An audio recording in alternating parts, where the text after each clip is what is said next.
Takayama. Thank you so much for joining, Masaru. Thank you, Joy. How are you? How are you? I'm good. How's the weather in Awaiji Island? Oh, can't be better. We are all the sun that we want. Awesome. And we are introducing a little bit about Awaiji Island. That is one of the places that you would like to recommend for sustainable travel and tourism. So we're going to introduce that a bit later. Just before we start, I'll talk about this week's talks. You're starting a really impressive week of talks. Thank you so much. About sustainable tourism today. And then tomorrow I'm talking with Linda Ding. She is doing eNow project in Kamikatsu. Kamikatsu is really famous in Japan for being the zero waste town. On Wednesday, talking with Akira Sakano. Akira is pretty world famous, I think. Also, she started in Kamikatsu, doing a lot of wonderful zero waste projects. Now she is going to talk about the zero waste accreditation scheme that she's working with lots of small, medium-sized businesses around Japan doing.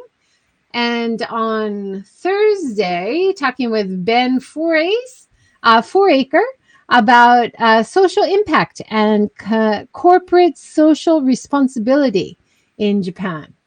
And on Friday, we're talking with Jeremy Phillips, who has a really interesting IKEA remodel project that he'll be introducing to us. So yeah, a great week of talks.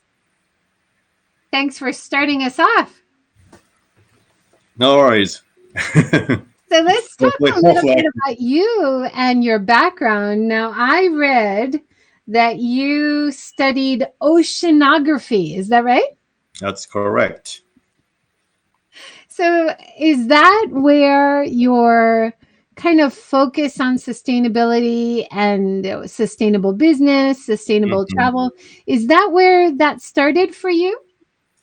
Well, not exactly, but it is a part of it. I always have been passion with nature, and in particular with ocean. That's why I studied oceanography.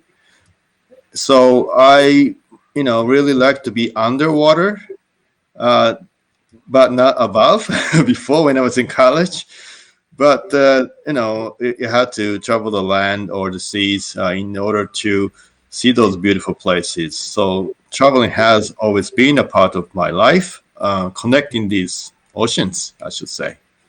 Yeah, the oceans are so important for many reasons in sustainability, but also so important for tourism.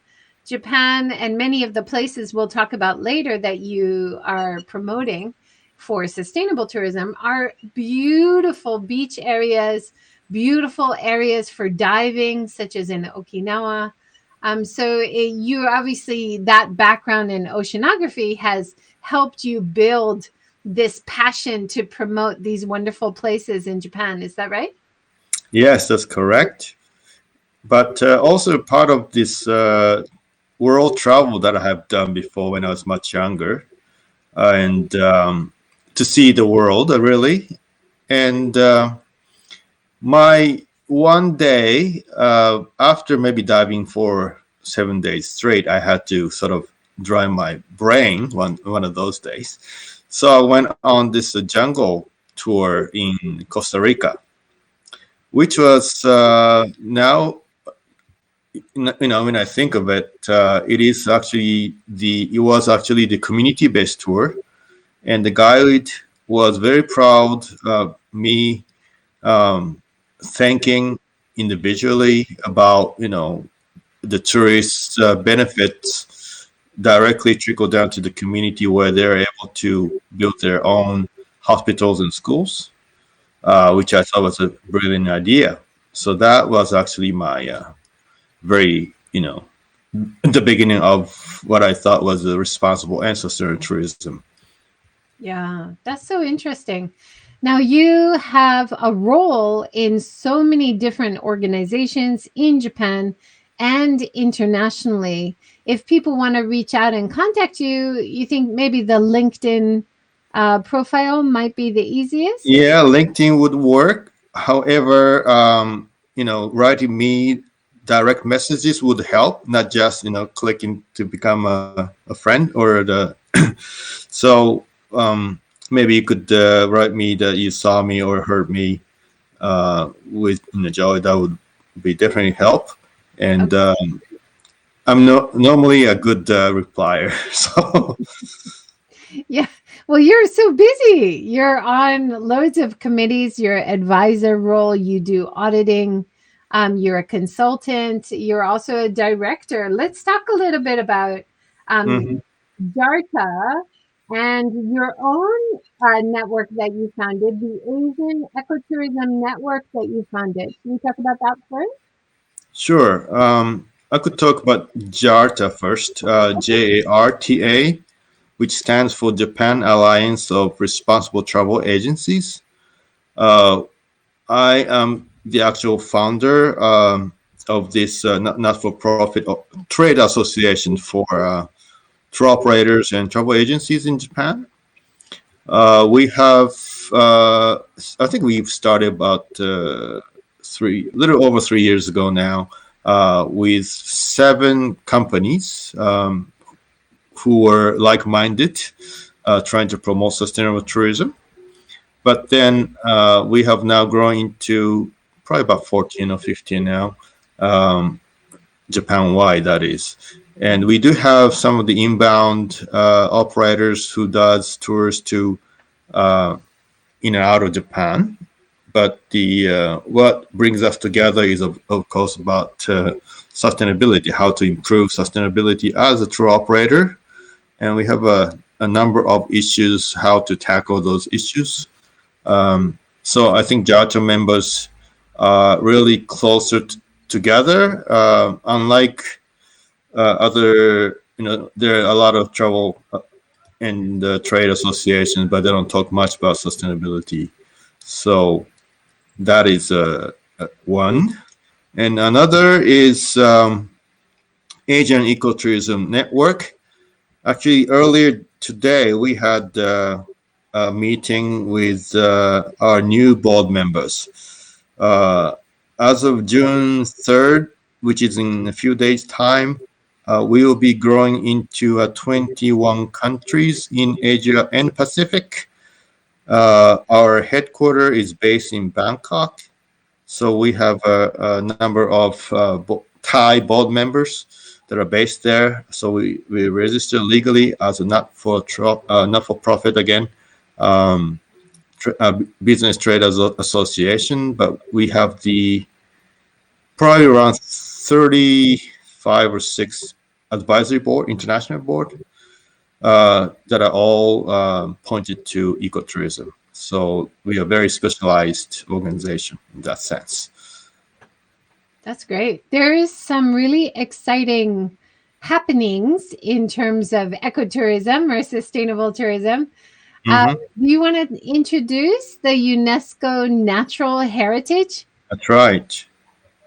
Yes. So the northern part of Okinawa, and just until 3 days ago, I was in Amami Island, Oshima Island.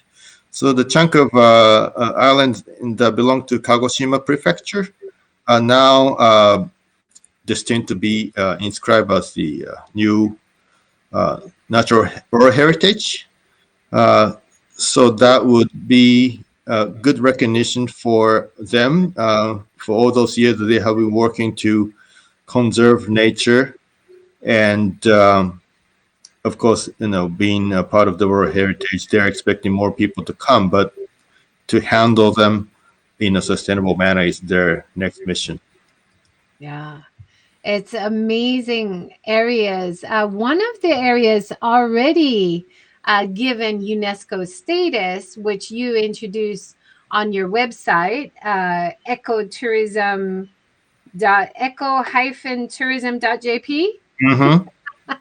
Is Shiretoko. So let's talk a little bit about Shiretoko in the Hokkaido, beyond Hokkaido area, and how special that is. Can you tell us about Shiretoko a little bit? Yes. So I was involved before their inscription. It was originally a part of the 12 model sites for ecotourism that the Ministry of Environment was promoting that time. Oh, it must have been at least 10 years, maybe 15 years now. And before the inscription as a World Heritage, they're of course a part of the national park system.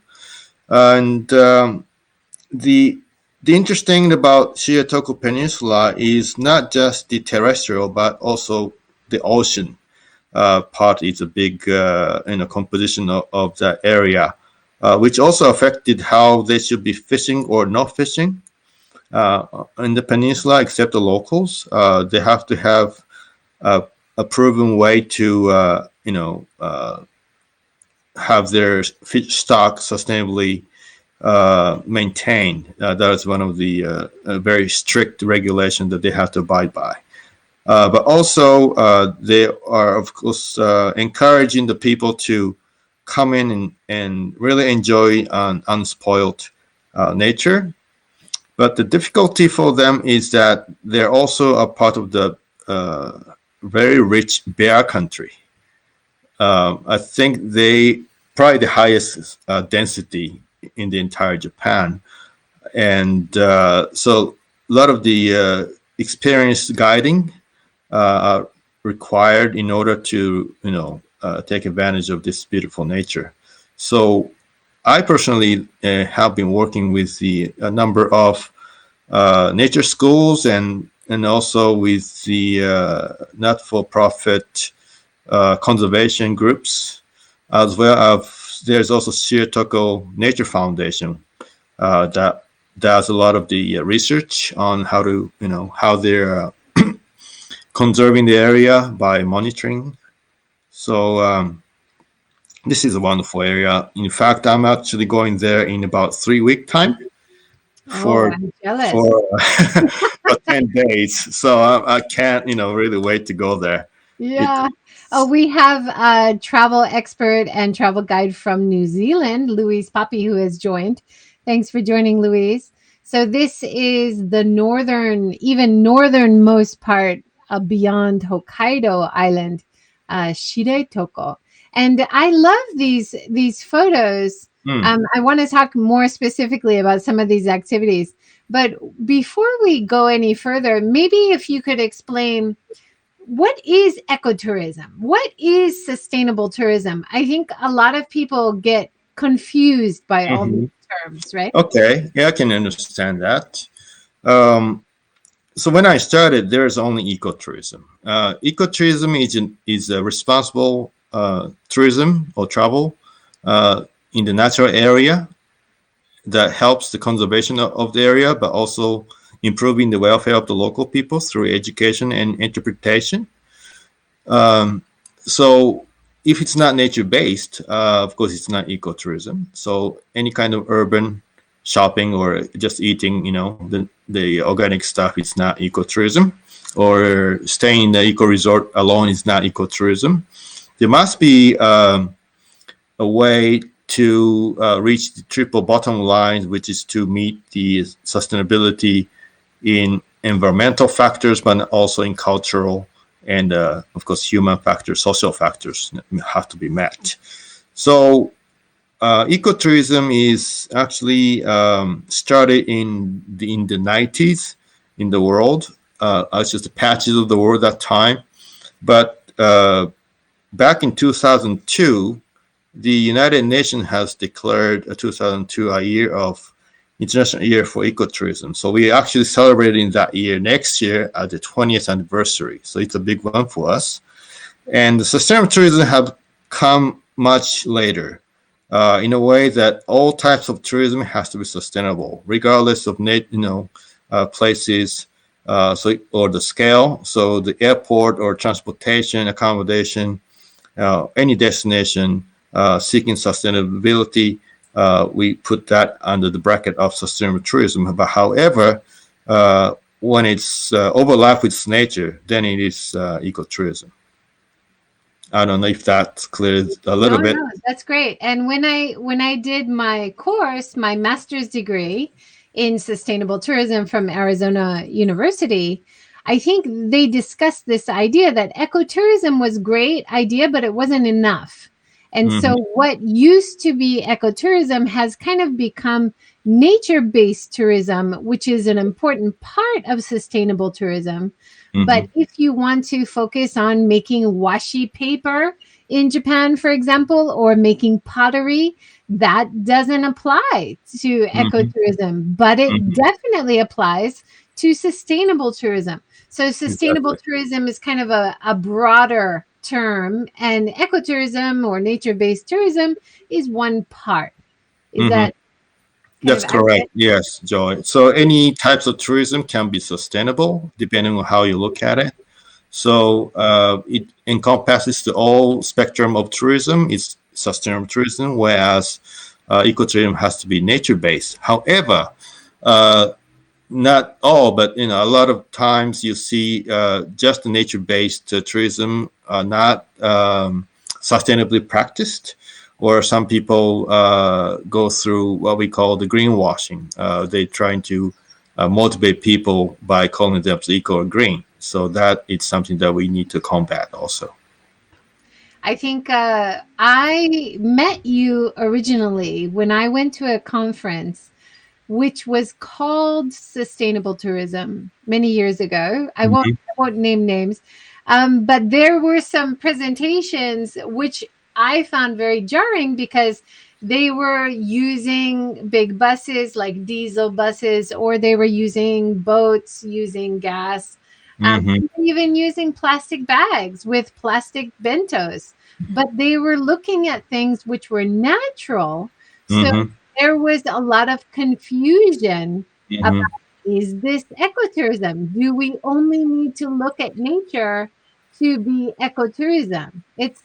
There was a big gap. Do you think that recently there's more understanding in Japan about this concept? Well, the definition of ecotourism is usually illustrated by the Ministry of Environment, which is a bit different from the international standard, I should say. And Japan Ecotourism Society, which is also a very long-run organization, probably in the 90s that they established, they have their own definition as well. But in case of Japan, however, they're based in the nature, but they would like to incorporate a lot of the cultural aspects as well.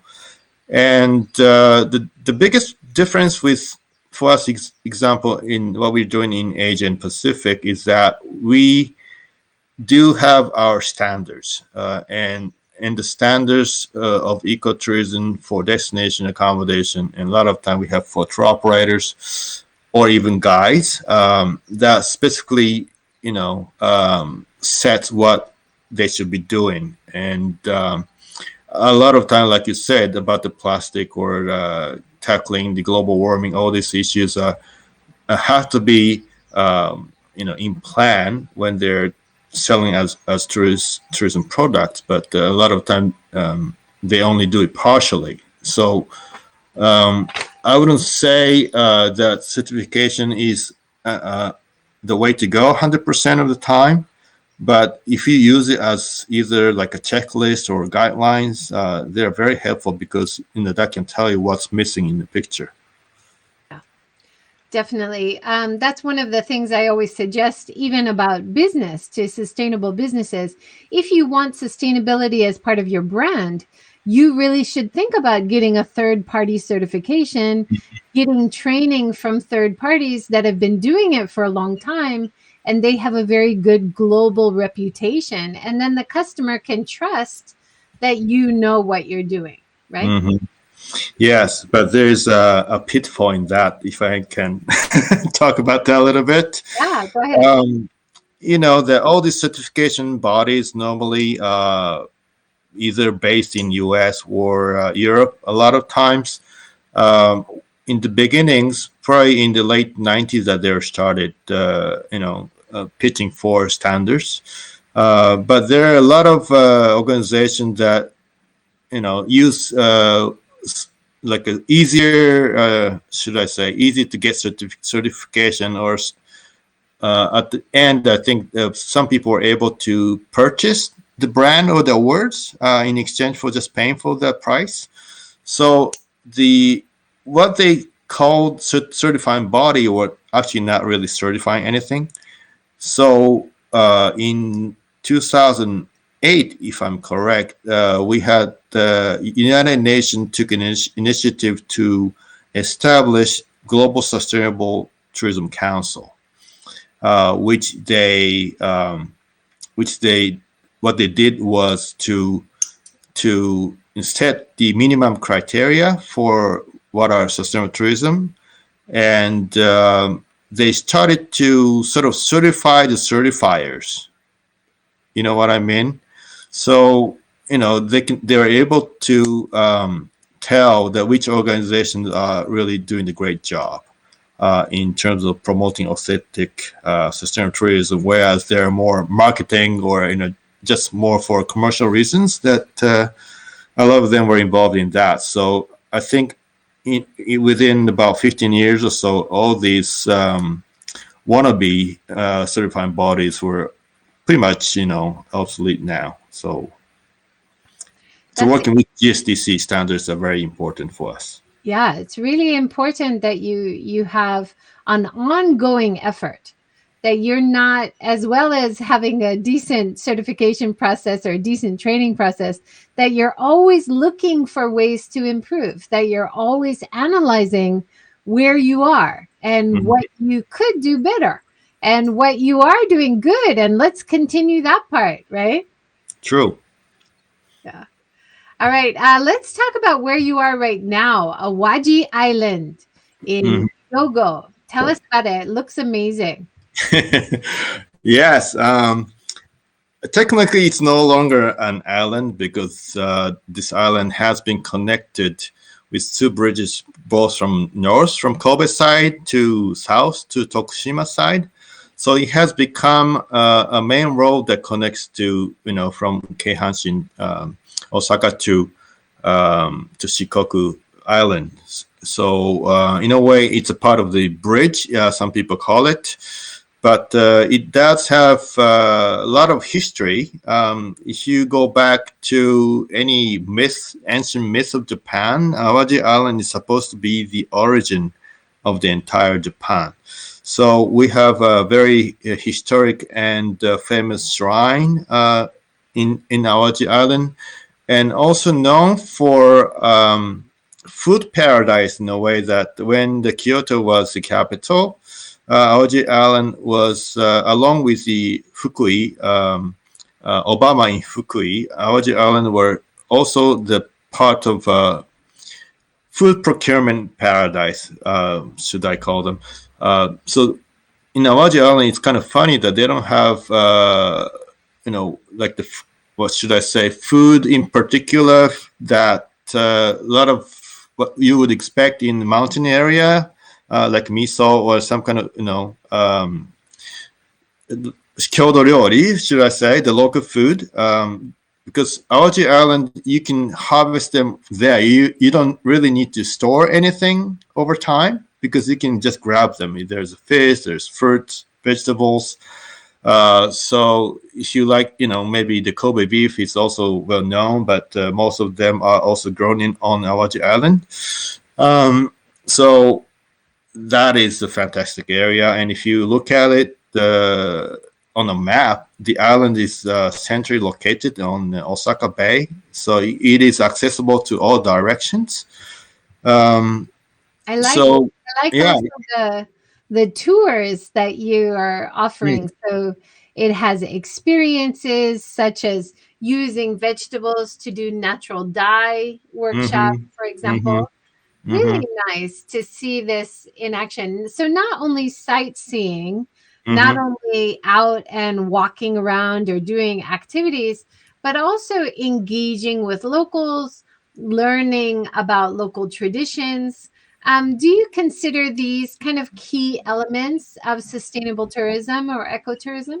Definitely, yes. Because we need to make sure that the price that the travelers pay have to trickle down to the local people. And then the tour operator need to decide if they want to do it for the bigger wholesalers who can, sell the product for you, or you plan yourself to make sure that you use the local people, you use the local food, local transportation, so the money stays locally. So what we do is all these experiential activities that on the island, either enjoying nature or having fun with the locals. And a big part of this is to the transformation of the local wisdoms, which people can talk about it. And if they learn to their heart, they can, replicate that anywhere else too. That's wonderful. It looks like a great area to go and explore. And I love that it is a big, wide open area that does not usually get tourists. And I think these are the areas that we hope to develop slower, more meaningful tourism activities a bit more, and less traction, less focus on getting to the crowded cities, especially now post-COVID, right? And I think it's primarily the Awaiji Island doesn't have we do have the public transportation, but we don't have any railroads.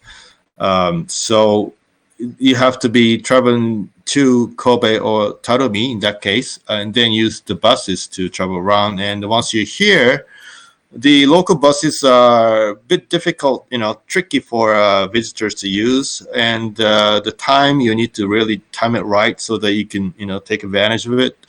So I would recommend maybe renting bikes if the days are nice like this today. And if not, you could get a rent-a-car. But a lot of people rent cars from where they live or the bigger cities.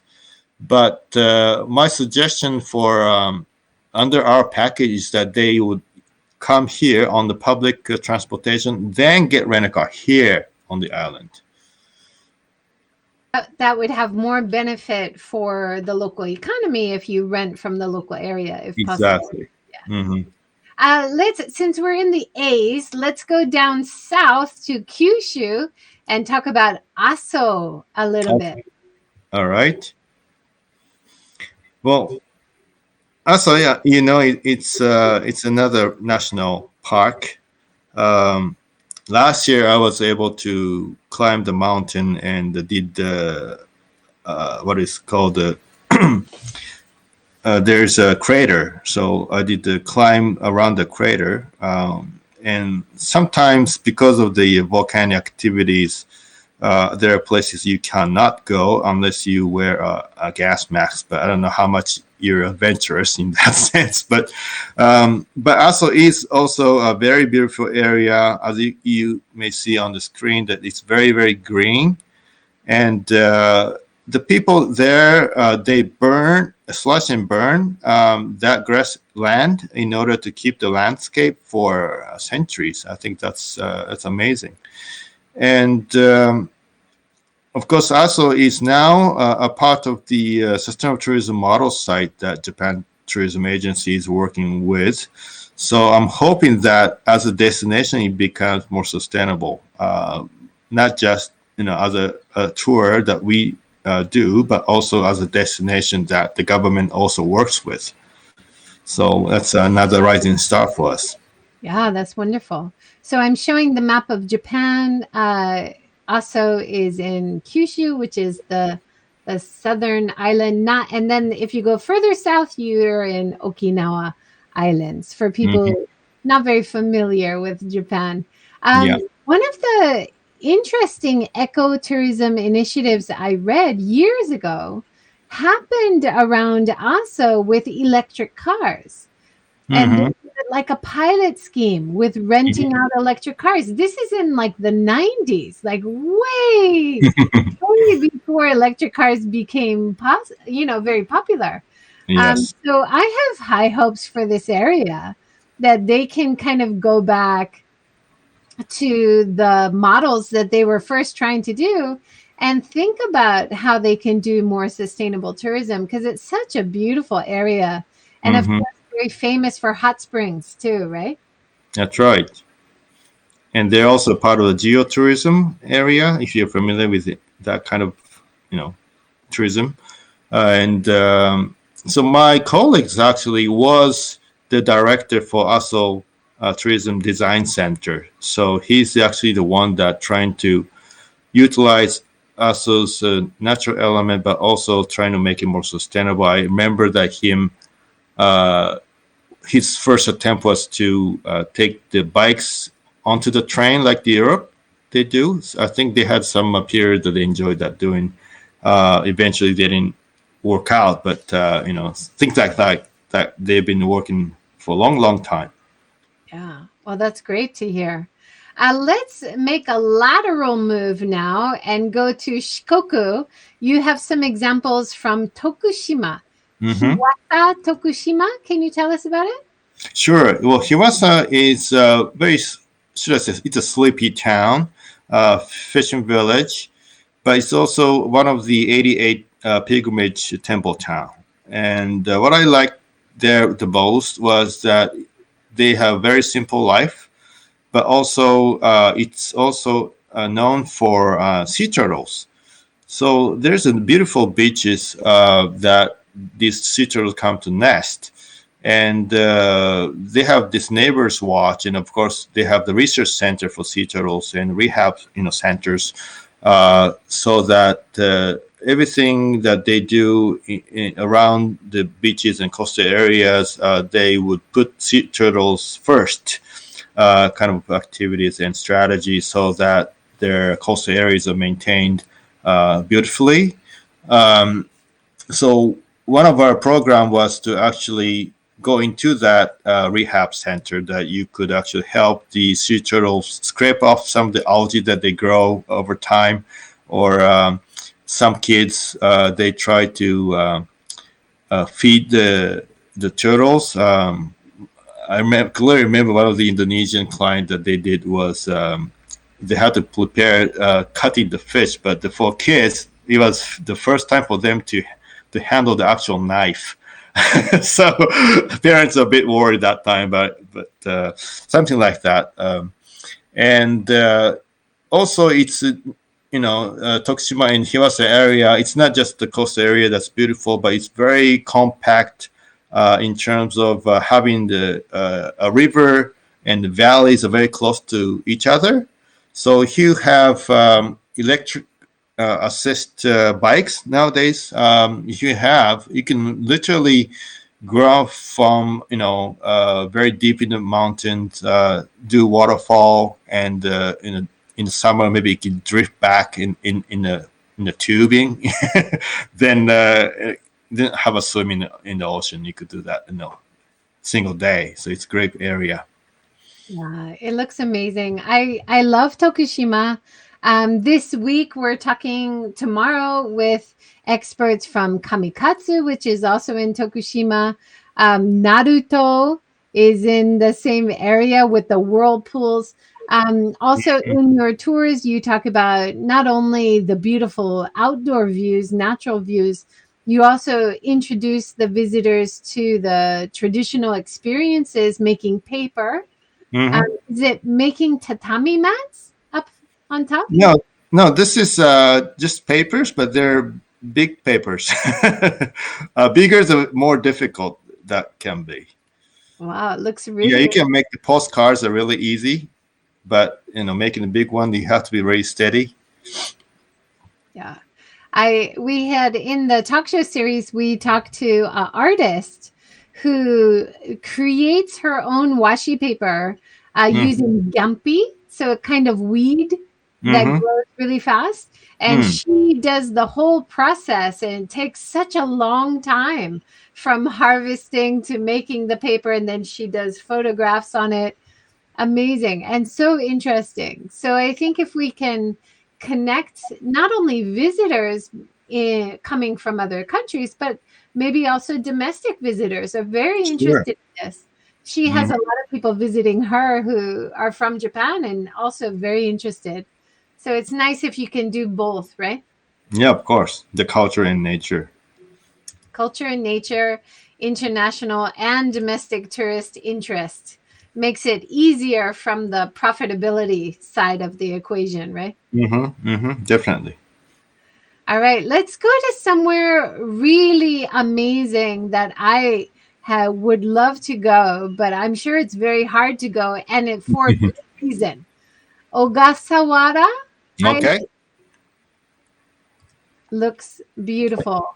You Yes, describe it as like the Galapagos of Japan. exactly. They're dubbed Galapagos of the Orient for that reason. And if you live in Tokyo, you're actually at the gateway because all the ships, there's only one ship actually, that goes to Ogasawara in about 23 hours one way, about 1,000 kilometers due south of Tokyo from Harumi Port. So this is another natural world heritage.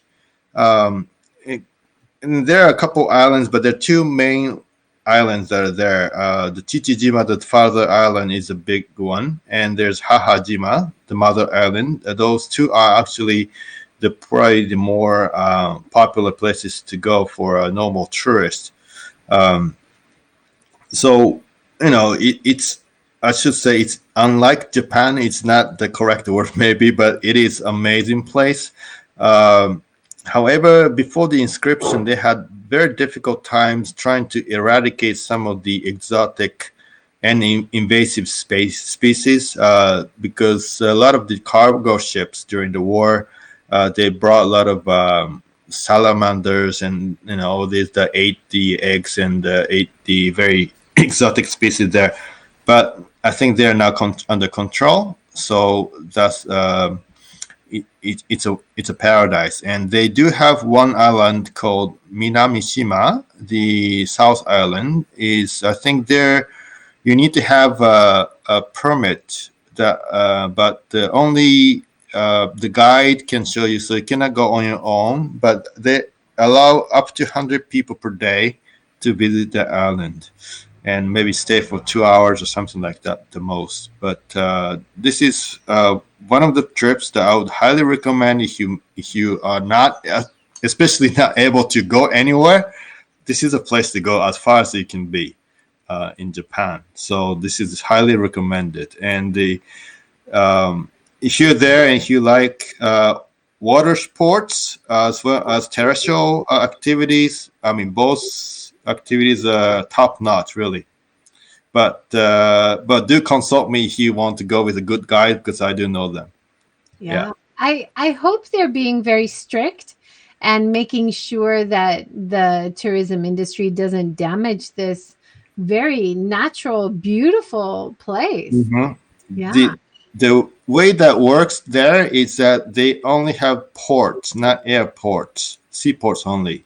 So what the boat can carry is the carrying capacity for them. So probably a couple hundred per week, I guess. So it really doesn't have the mass tourism, attractions. And they do not allow any campings. They have to be, making bookings through the local ryokan or minshuku. So I think that's how they, resist from human-induced negative impacts. So it's a must go. That's great. It's so important to always be thinking about not only the local environment and how we want to stay in balance. We want to have a great product for the customer, but we want to think long term. And if you only think about the money from the customer short term, you're going to damage the environment, you're going to damage the local culture, and then you're going to have no product for the long term, right? Yeah. Important. Yeah. It looks amazing. I'd love to visit. All right. One of the kind of techniques of sustainability or sustainable tourism, which I came across one of your links, is the sharing economy. Mm-hmm. So we talked a little bit about renting bicycles and the electric assist. So that's a great example. Are Mm-hmm. there any places in Japan that also have like a car share system in place in terms of tourism? I haven't seen any. Well, yeah, I mean, not particularly in tourism, but I should say nowadays, because of the camping, outdoor camping has been very popular. So rather than people buying them and bringing all the way, I know that there are a lot of rental gear places now available that delivers to wherever you're going.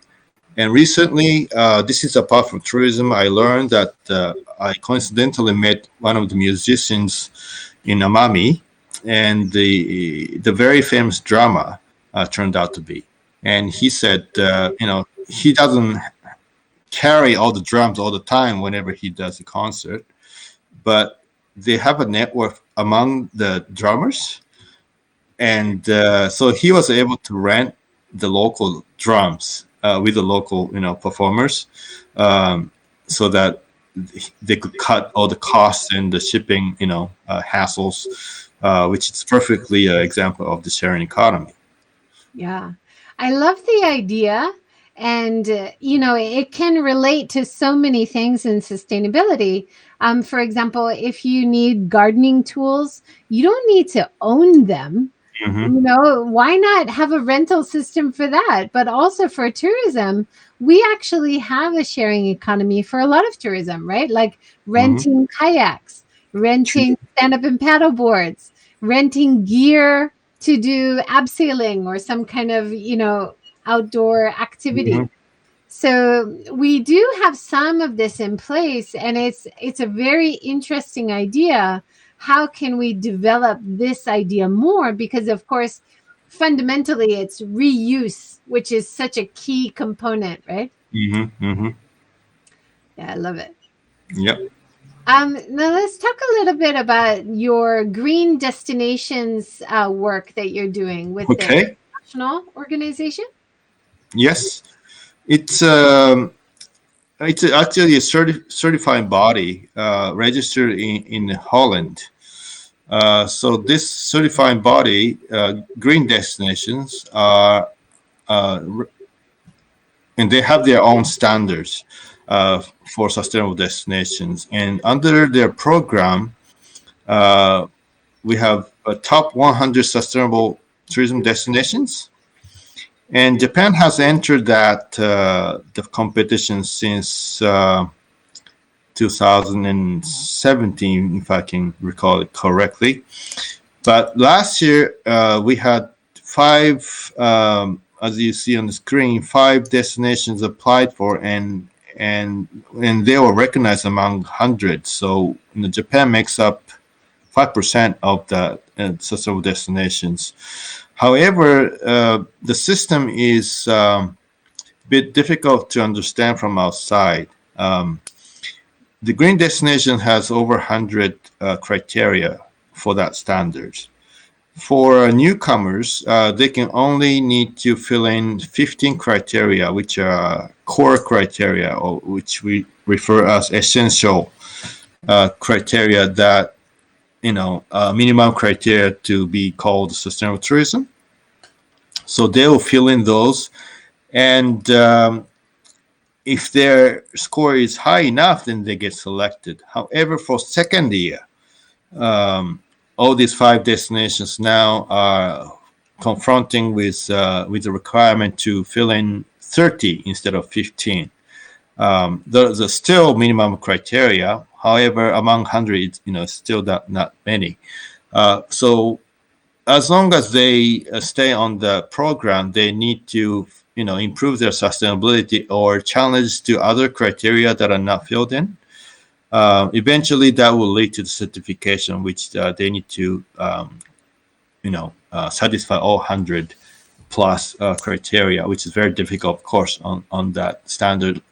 So, but Japan is really awakening to work around green destinations, and I'm very, very happy that with that as being a part of the main representative for Japan for them.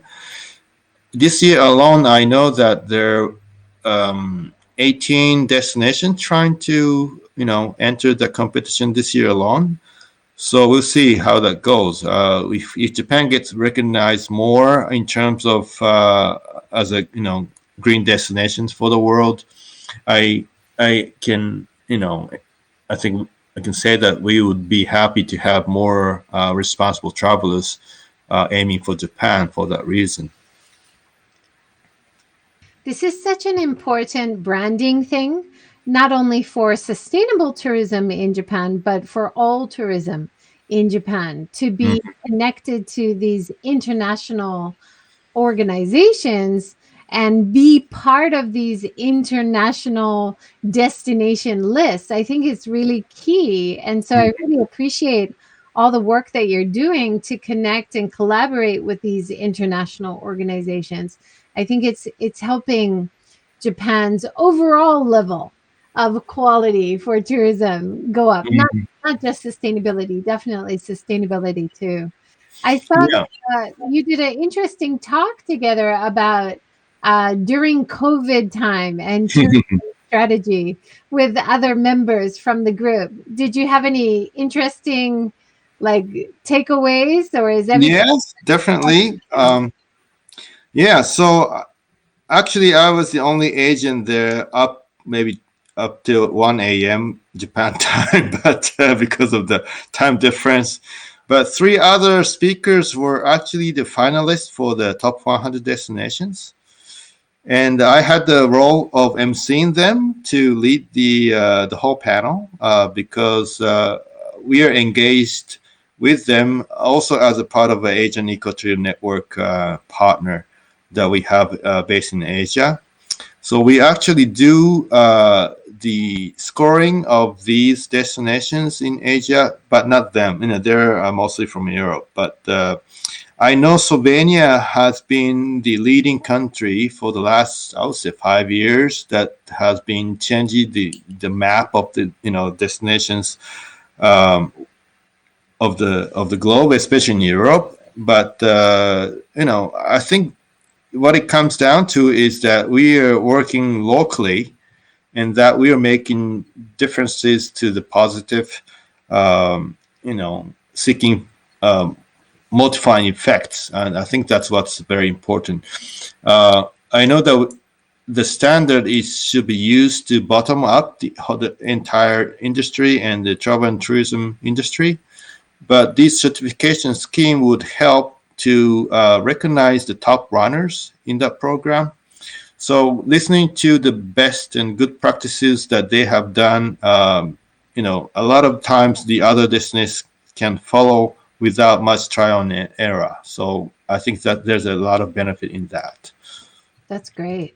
So there is a lot of foundation building that people can focus on. I've heard some great examples, for example, from Derek in, where is he? He's up north in the Tohoku area, and he's working with his local organizations, trying to develop their English, getting their English ready for when tourism comes back. That's not a bad goal to do during this time. Or another person talked about working on menus, getting English menus, or working on apps to try to get sustainable shops and places on apps right now. So there's a lot of great foundation building that can be done, which will really benefit tourism, not only in Japan, but anywhere in the world post-COVID, right? Sure. And my suggestion would be, especially for all this English menu, of course, that applies to Japanese menu, but you could show them if you choose these products, over others, you're actually contributing more locally. The locally sourced or locally made farm to table kind of concept, in place. I don't know, any information that gives the people to read it and understand and get selected. That's very important, even for drinks. I love that idea. Definitely. I think there's a great consciousness now amongst international travelers to buy local. They really want to help support the local community. So if you make it easier having it on a menu, that's a great way to help the visitor make the right choice, right? That's right. It's like a chef's recommendation, but it comes from the local expert, Exactly. That's wonderful. Oh, we got 10 minutes left. Oh no, too many. That's quick. Really fast, right? Mm-hmm. So I saw on one of your information things that you mentioned matcha, because there's a inbound tourism conference. Oh, yes. Mm-hmm. Do you want to talk about that? Yeah. I'm not the right kind of person to talk about entire program, but I know that Matcha is a company that illustrates a lot of products in English, and they are organizing the second year Inbound Summit 2021. And I heard that they had last year about 5,000 registrants. So I would assume they have equal or more people joining this summit. And I'll be actually leading one of the sessions. I know there's about a dozen sessions, concurrent sessions, but there's one on sustainable tourism. And so you can choose. It's probably, I think it is a free event. So you could learn, which room that you want to go, which topics you want to hear. And it's going to be a very exciting summit, I would presume, because, I cannot visit other rooms, but I would really love to go to others. Yeah, it sounds great. Is it only in Japanese? All the materials I've seen have been only in Japanese. Yes. Only Japanese. Yeah, I guess so. We should replicate that in English one day, don't we? Yeah, that would be wonderful. Then you'd have a bigger audience. But it's great to have this kind of big inbound tourism, so international tourism when it comes back, and having sustainable tourism as a part of that main tourism event is so important and so wonderful. I did also notice on Matcha's website that they actually have a lot of great articles about social impact, sustainable tourism, made in Japan products, more sustainable products. So that's really nice to see. It's kind of a big website in Japan, right? It is. Travel. Yeah, wonderful. Oh, we got 8 more minutes. So I saw one of the bigger lists that you did. You were talking about places that you recommend from Kamaishi, Kyoto, and Fuji. So I've seen you mention Kamaishi a few times. Can you tell us about it? Okay. Kamaishi is recognized by the Green Destinations. Among others, Top 100 program, I just talked about it, but Kamaishi's actually had the Bronze Award. So they have actually tackled the all 100 criteria, and they scored more than 60% of that program. So they are indeed came up with the evidences that are uploaded to the system, which I audited. So actually, I'm going back to this Kamaishi in Iwate Prefecture in about a few months' time to make another round of auditing on site, so that I could hopefully to see any additions in what kind of improvement they have made since last time. So that's 2 years, I think. Yeah, and Kamaishi is, of course, maybe if you're a rugby fan, it was also a venue for the World Rugby. And also, if you were there, the reason why they wanted to get into sustainable tourism is that this area was also badly affected by the tsunami in the earthquake time. So majority of the community had to be relocated to upper, higher grounds. But of course, they lost a lot of lives, but also they were never the same people that you saw, even if it's new, it's a community they built. So they had to choose whether they're not as very much touristic sites to begin with, because it's a very small town, and heavy steel industry is the main source of economic activity there. But when they decided, this man, Mr. Kubo, who is working with us in our team now, have proposed to the town assembly to incorporate the global standards, sustainable tourism standards, as an action agenda for tourism recovery. So, of course, that means local employment, and local procurement, all this thing locally. So, so they've approved it. So that's how they began, and now they have probably a dozen people working for the destination management organization in Kamaishi. And I know that a lot of the people have joined the team because they're seeking sustainability. So they have the team not only locally, but a lot of people come from other parts of Japan because they do practice sustainable tourism. Very interesting. It's wonderful to hear about. I saw a beautiful video after they had created the new stadium for the Rugby World Cup. Mm-hmm. And Kamaishi was often mentioned when they were talking about getting the Olympic bid, and how, they were going to have some of the events up in that area, and the whole concept of recovery after Tohoku.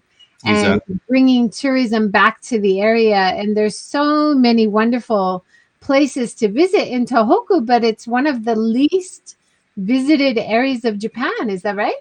That's true.